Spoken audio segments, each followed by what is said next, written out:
আমরা গান্ধী মিউজিয়ামে এসেছি, দেখা যাক ভেতরে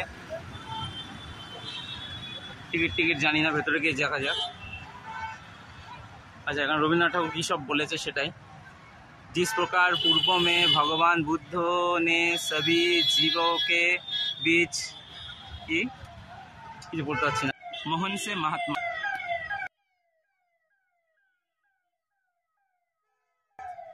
ছোটবেলা থেকে গান্ধীজির যে ট্রান্সফরমেশন সেটাকে এইটার মাধ্যমে দেখাতে চেয়েছি। এটা সম্ভবত রবীন্দ্রনাথ ঠাকুর, তাই তো? দেখে তো তাই মনে হচ্ছে রবীন্দ্রনাথ ঠাকুর। আর হ্যাঁ, দেখে কিন্তু ওরকম লাগছে, দূর থেকে মনে হচ্ছে কোনো লোকজন বসে আছে।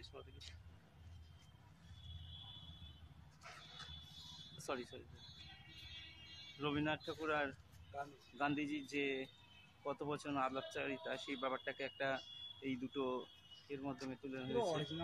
আচ্ছা, কত সাল নাগাদ রবীন্দ্রনাথ ঠাকুর আর মিটিং, মানে দুজনার মিটিং হয়েছিল, সেটাকে এই চার্টের মাধ্যমে দেখানো হয়েছে। আচ্ছা, এই যে গান্ধী মিউজিয়ামে ঢুকছি, মিউজিয়াম এটা নিঃশুল্ক, কোনো কিছু পে করতে হয় না, কোনো টিকিট লাগে না। কে বলেছিল? লর্ড মাউন্ট ব্যাটেন বলেছিল। হ্যাঁ,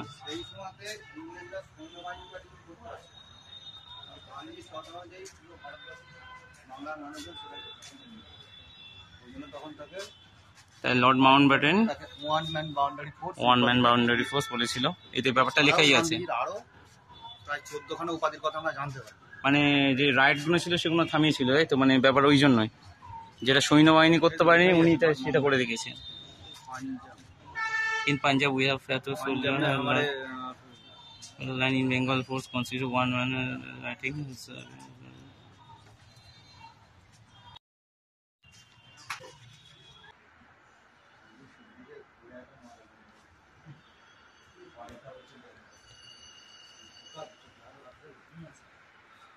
এই যে গান্ধী মিউজিয়াম, এটা সকাল 10টা থেকে সন্ধ্যে 6টা পর্যন্ত ওপেন। আমরা এই গান্ধী মিউজিয়ামের মধ্যে প্রবেশ করেছি।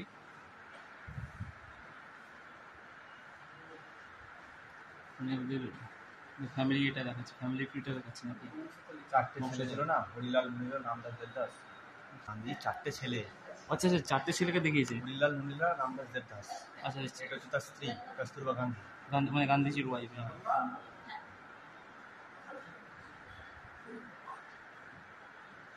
এটা কি মানে ওনার টাইমটা সবে কোন স্কুলে পড়েছে? যেগুলো প্রথম স্কুল যে জন্ম হচ্ছে গুজরাটের পোরবন্দরে।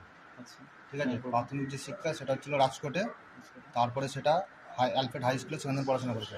এটা হচ্ছে হাই স্কুল। এটা হচ্ছে প্রাইমারি স্কুল হচ্ছে তো পোরবন্দরে, প্রাইমারি স্কুল। হ্যাঁ, তারপরে হাই স্কুল হচ্ছে অ্যালফ্রেড হাই স্কুল। তারপরে কলেজ হচ্ছে শ্যামল দাস কলেজ, ওটা হচ্ছে ভাবনগরে আছে। তারপরে গিয়েছিল লন্ডনে। ঠিক আছে, লন্ডনে গিয়ে ওখান থেকে ইনার টেম্পল কলেজ ছিল, কলেজটার নাম হচ্ছে লন্ডনে ইনার টেম্পল কলেজে ল নিয়ে পড়াশোনা করেছে।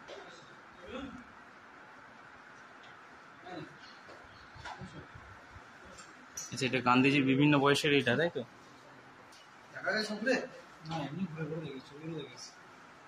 গান্ধী যখন দক্ষিণ ইংল্যান্ড থেকে ল নিয়ে পড়াশোনা করার পরে ফেরে, ঠিক আছে, তো সেই সময়ে যেহেতু ভারতেও সেভাবে সে কোনো রকম কাজ পাচ্ছিল না, তো দক্ষিণ আফ্রিকায় একজন গুজরাটি ব্যবসায়ী থাকতো, তার নাম হচ্ছে দাদাভাই আবদুল্লাহ।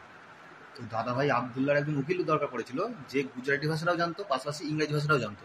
যেহেতু গান্ধীর জন্ম আমরা জানি গুজরাটে, আর লন্ডন থেকে ইংলিশে যেহেতু পড়াশোনা হয়, তো সেখান থেকে যে ব্যারিস্টারিটা পড়ে এসেছিল, সেই জন্য গান্ধী দুটো ভাষাটাই ভালোভাবে জানতো। কাজ করাটা সুবিধা হয়েছিল। কাজ পাওয়ার সুবিধা না, যেহেতু ওখানকার একজন গুজরাটি ব্যবসায়ী ছিল, সেই জন্য ওনার যে দরকার ছিল একজন গুজরাটি জানা ব্যক্তি এবং ইংরেজি জানা ব্যক্তি, সেই জন্য তিনি গান্ধীজিকে দক্ষিণ আফ্রিকায় নিয়ে গিয়েছিলেন।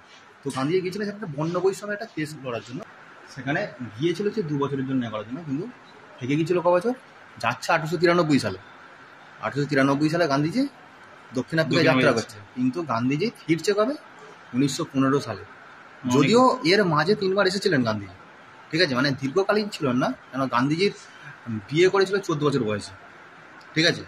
তো মাঝে এসে স্ত্রীকেও নিয়ে গেছিলেন, তখন পুত্র সন্তান দুটো ছিল, তখন পুত্র সন্তানকেও দুটো নিয়ে গেছিলেন। তখন একবারে ফাইনালি যখন করছেন তখন হচ্ছে 1915 সালের 9ই জানুয়ারি।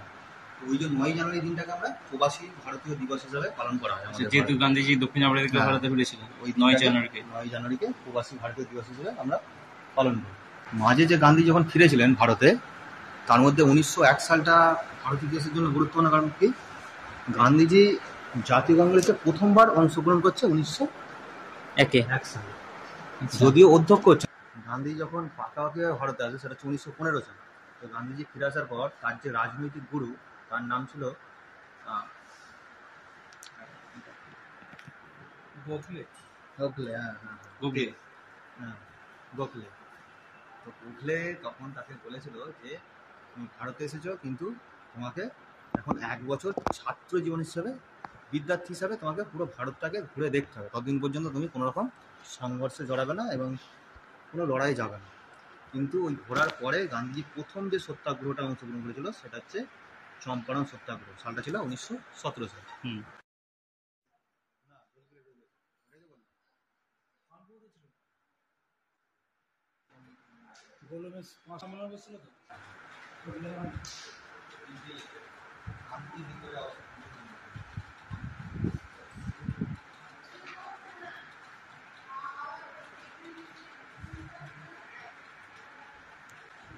ডাক টিকিট আছে এগুলো, ডাক টিকিট গান্ধীজির এই দেওয়া সব ডাক টিকিট। বেলগ্রেড অধিবেশন 1925 সালে। বেলগ্রেড 1925। अलग প্রান্ত বিহার প্রভিন্সের যে উদ্যোগ সেটা কিছু যে বিহারের যে হিস্টোরিক্যাল মনুমেন্ট আছে, বৈশালী, নালন্দা, রাজগীর, গোলঘর, মানের, এই সাসারাম, এই সব ব্যাপারগুলো এখানে আছে। এটা কি বর্তমান বিহারের এটা বোধ হয় নাকি? বর্তমান বিহারের পরীক্ষার জন্য বিহার থেকে যদি কোনো প্রশ্ন আসে অনেকে অনেক সময় দেখছি জেনারেলে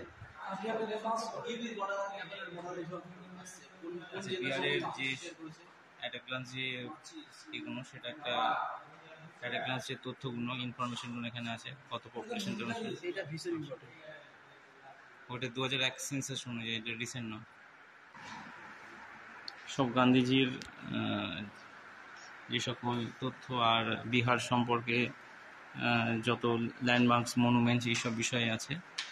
1957 সিপাহী বিদ্রোহ যেটা নাকি, সিপাহী বিদ্রোহ, মহাবিদ্রোহ, হ্যাঁ, মানে ন্যাশনাল পার্টি এই সম্বন্ধে আছে এখানে।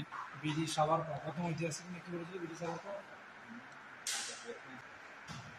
বিভিন্ন যে স্ট্যাম্প বা ডাক টিকিট আছে, বিহারের যে সকল এমিনেন্ট পার্সোনালিটি তাদের ব্যাপারটাকে তুলে ধরেছে ডাক টিকিটের মাধ্যমে।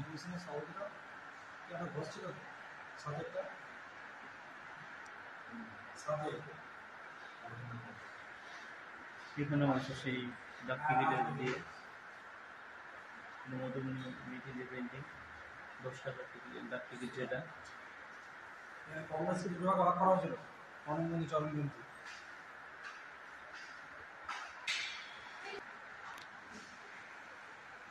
খাদি যে এটা আছে, খাদির এটা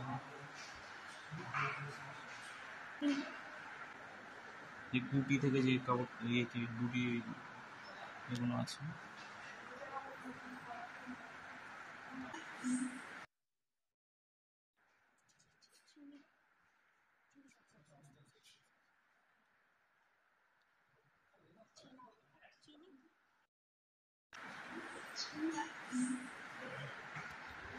বিহারের যে লোকাল যে শস্য বা যেগুলো আছে সেটাকে এর মাধ্যমে তুলে ধরেছে।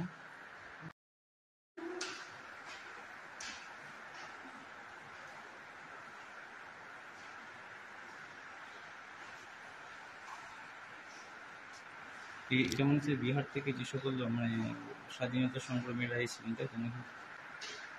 Arrested, convicted, interned, hanged, killed,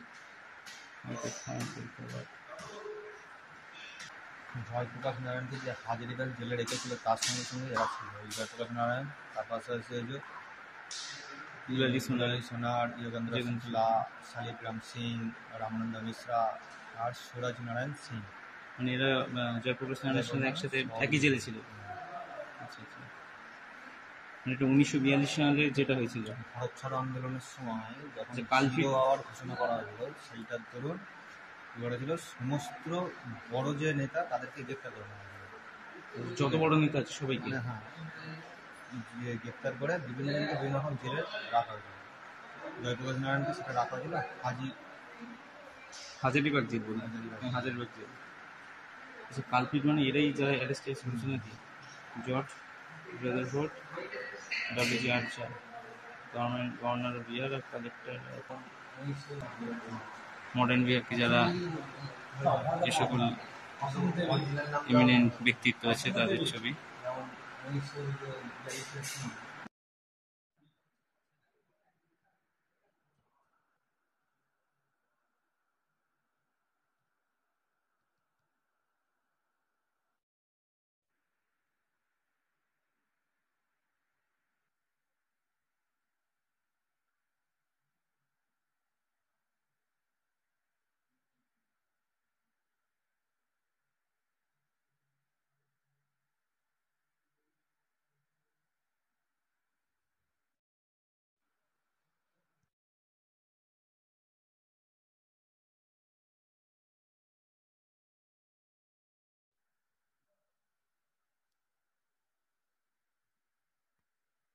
তো মোটামুটি আমাদের গান্ধী মিউজিয়াম ঘোরা হয়ে গেল। এইবারে আমরা আস্তে আস্তে বেরিয়ে যাচ্ছি। আমরা 2-3 জায়গায় ঘুরলাম। এবারে একটু স্টেশনের দিকে যাচ্ছি, একটু খিদে হয়ে যায়, খেতে হবে না, নাহলে আবার ঘুরতে যাবো, এনার্জি পাবো না। তাই স্টেশনের দিকে একটু খাওয়া দাওয়া করবো, পরে আবার ঘুরতে বেরিয়ে যাবো। আবার পরে আমাদের গন্তব্যস্থল বুদ্ধিস্ট পার্ক। আচ্ছা, সন্ধ্যাবেলায় আমাদের গন্তব্যস্থল হচ্ছে খাওয়ার পরে। আচ্ছা, খাওয়ার পরেই আমরা যেখানে যাবো সেটা হচ্ছে বুদ্ধ স্মৃতি পার্ক। ঠিক আছে, ওই পাটনা স্টেশনের কাছেই আছে, সেখানে আমরা যাব। আর সন্ধ্যাবেলা আরও অন্য জায়গায় যাবো, সেটা পরের কথা। চলো।